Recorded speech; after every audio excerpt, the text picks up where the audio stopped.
Assalamualaikum warahmatullahi wabarakatuh. Waalaikumsalam warahmatullahi wabarakatuh. Selamat siang adik-adik. Siang, Kak. Jadi kakak di sini ingin meminta waktu adik sebentar karena kakak ingin melakukan presentasi untuk tugas mata kuliah psikologi di kampus kakak. Jadi sebelum itu perkenalkan kakak terlebih dahulu. Nama kakak Fira Rahmadani, bisa dipanggil Fira. Kakak berkuliah di Universitas Negeri Padang dan jurusan kakak manajemen. Jadi di sini kakak ingin sedikit berbagi ilmu kepada adik-adik tentang apa yang telah kakak pelajari.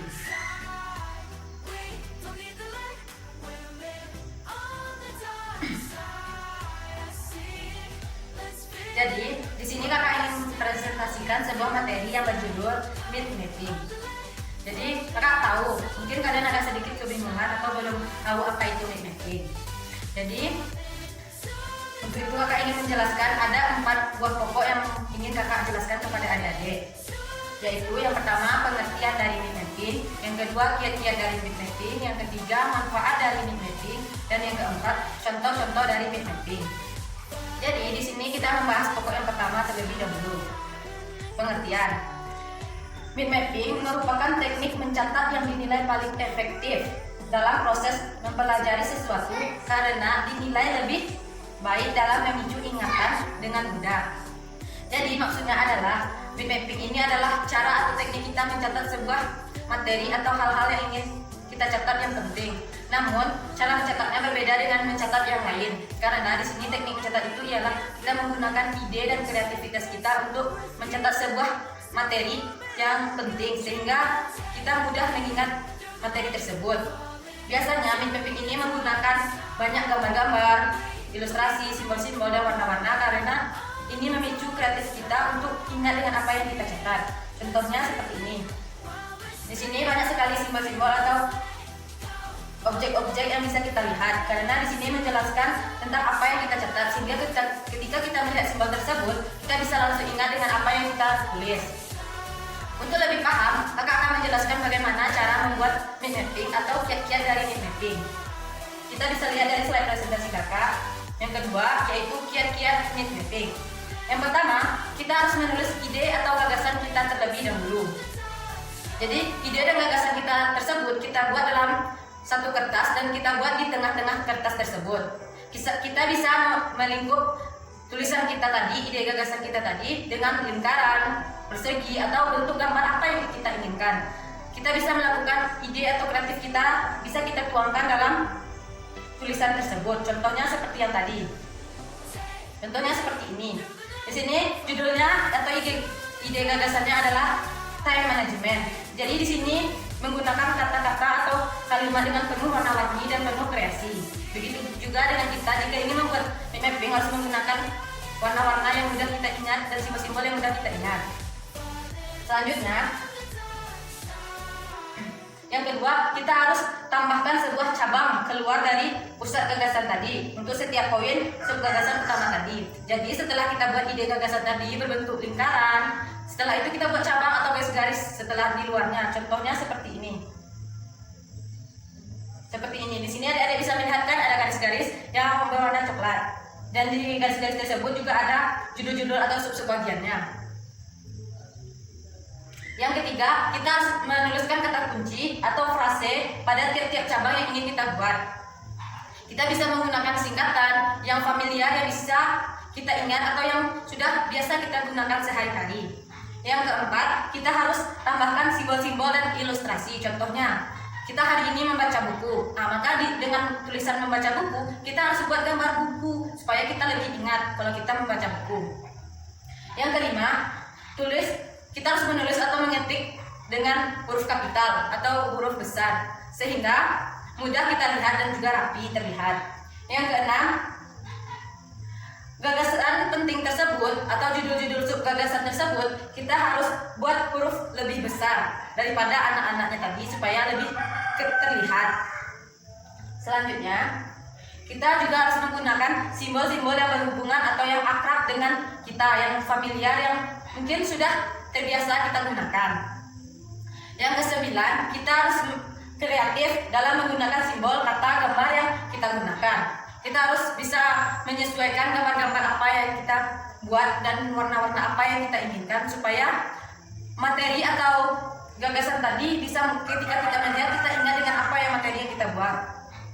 Yang terakhir ialah kita harus menggunakan ruang kertas yang horizontal untuk mendapatkan ruang mencatat yang lebih lebar. Jadi kita harus menggunakan kertas yang panjang supaya ketika kita membuat sub-sub garis-garisnya itu bisa banyak. Jadi kita tidak terbatas dalam membuat mind mapping. Contohnya misalkan adik-adik sedang belajar, contohnya adik-adik mempelajari mata kuliah olahraga. Jadi adik-adik bisa membuat tuh gagasannya itu misalkan olahraga, dan sub gagasannya itu adik-adik bisa membuat misalkan voli, bulu tangkis, bola, dan lain-lain. Jadi di bawah voli tersebut adik-adik juga buat kata-kata atau gagasan misalkan apa aja teknik main voli, terus bagaimana main voli yang baik kita buat di sana. Jadi catatan kita menjadi lebih paham dan ingat dengan materi yang disampaikan oleh guru kita. Setelah kita tahu bagaimana cara membuat mind mapping, apakah adik-adik mengerti dengan yang kakak sampaikan? Mengerti. Nah, selanjutnya adik-adik yang ketiga, adik-adik harus tahu apa manfaat dari mind mapping. Jadi manfaat mind mapping itu ada 4. Yang pertama, fleksibel. Kenapa fleksibel?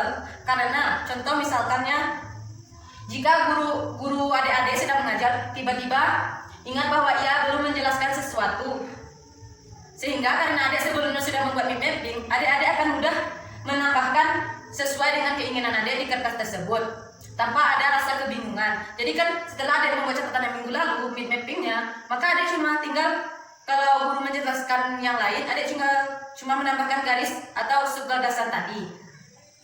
Jadi yang kedua itu dapat meningkatkan atensi dalam belajar. Saat belajar kita dapat lebih fokus pada gagasan pentingnya tanpa pusing dengan banyak kata. Maksudnya, jadi kan ketika adik mencatat sebuah materi di sekolah, kan guru banyak tuh menjelaskan materi ini, itu, dan banyak hal yang mungkin kadang kita lupa untuk mencatatnya. Jadi dengan adanya mind mapping ini, adik cukup membuat sub-subnya apa aja yang penting-penting di sana, sehingga ketika adik melihat catatan kembali, adik akan mengingat semua apa yang disampaikan oleh guru. Selanjutnya, yang keempat, meningkatkan pemahaman. Contohnya ketika adik membuat mind mapping hari ini, dan tiba-tiba setelah beberapa hari yang lalu, bulan yang lalu, adik membacanya kembali, maka adik-adik akan lebih mudah dan paham dan mengerti. Contohnya seperti ketika saat ujian. Jadi kan sebelum ujian itu kan adik-adik akan menghafal. Jadi kalau adik membuat mind mapping, adik-adik akan lebih mudah dan paham mengerti untuk menghafal materi untuk yang adik ujikan. Jadi adik-adik akan ingat gampang dan mudah menghafalnya karena adik-adik sudah membuat dengan rapi dan tersusun dan sesuai kreativitas adik-adik. Yang keempat, mendapatkan sensasi yang menyenangkan saat membuat catatan. Jadi kan adik-adik membuat sebuah catatan, adik-adik bisa menggambar, bisa mewarna-warni. Jadi pada saat membuat tulisan tersebut, adik-adik merasa lebih senang dan bahagia, tidak terasa terbebani oleh mencatat yang begitu banyak. Jadi adik-adik merasa lebih mudah, senang untuk mengerjakan hal tersebut karena adik-adik di sana dapat meluangkan bagaimana cara adik berkreativitas, sehingga adik-adik akan lebih merasakan kesenangan. Jadi yang keempat, ini contoh-contoh dari mind mapping. Ini kakak ada mencari atau melihat di situs internet contoh-contoh dari mind mapping. Jadi contohnya saja di sini gagasan pokoknya adalah kewirausahaan. Seperti yang kakak jelaskan tadi, di sini sudah ada dibuat gambar-gambar dengan tulisan yang warna-warni, sehingga nantinya adik akan paham. Jadi selanjutnya adik-adik bisa mempraktikkan di rumah untuk mencatat materi dari kampus, dari guru, atau dari orang-orang yang melakukan presentasi. Jadi adik-adik tinggal membuat seperti ini. Jadi adik-adik akan lebih paham karena adik-adik membuat sesuai dengan keinginan adik-adik sendiri. Jadi dari keempat tadi, kakak sudah menjelaskan kepada adik-adik. Apakah menurut adik-adik mind mapping itu mempermudah adik-adik dalam mencatat? Iya. Dan kakak juga merasa begitu. Karena dengan adanya mind mapping ini membantu kita untuk lebih kreatif dan inovatif, dan catatan kita pun menjadi lebih indah dan juga enak dipandang. Dan dengan adanya mind mapping ini, adik-adik bisa lebih meningkatkan belajar karena adik-adik senang membuat mind mapping. Dan ini ada juga beberapa contoh Kak carikan. Nah, di sini juga bisa membuat contoh seperti ini. Karena di sini mereka membuat sesuai apa yang mereka inginkan. Contohnya dia bisa membuat hanya gambar saja tanpa tulisan. Misalkan dia membuat hari ini dia makan, dia cuma buat makanan. Karena ketika dia melihat itu bentuk makanan, pasti dia akan ingat, oh itu makanan. Seperti itu juga adik-adik. Misalkan adik-adik kan hobinya voli itu. Ya, apakah hobinya voli? Iya. Nah, jadi kan hobinya voli itu. Jadi adik-adik kan buat, misalkan hari ini adik membuat bermain voli, adik cukup buat voli, gambar voli aja, bola aja. Pasti besok adik akan membaca, kemarin saya ngapain ya? Adik tinggal melihat, oh ada gambar bola voli, berarti adik-adik sedang melakukan bermain bola voli kemarin. Jadi setelah kakak menjelaskan tadi dan adik-adik sudah paham dan juga mengerti dengan kakak sampaikan, dan kakak mengucapkan terima kasih kepada adik-adik karena sudah mau mendengarkan presentasi dari kakak. Karena kakak cuma ingin berbagi ilmu kepada adik-adik atas apa yang telah kakak pelajari. Semoga ini dapat bermanfaat bagi adik-adik ke depannya, dan kakak mendoakan semoga kalian bisa sukses ke depannya. Baiklah, sekian presentasi kakak.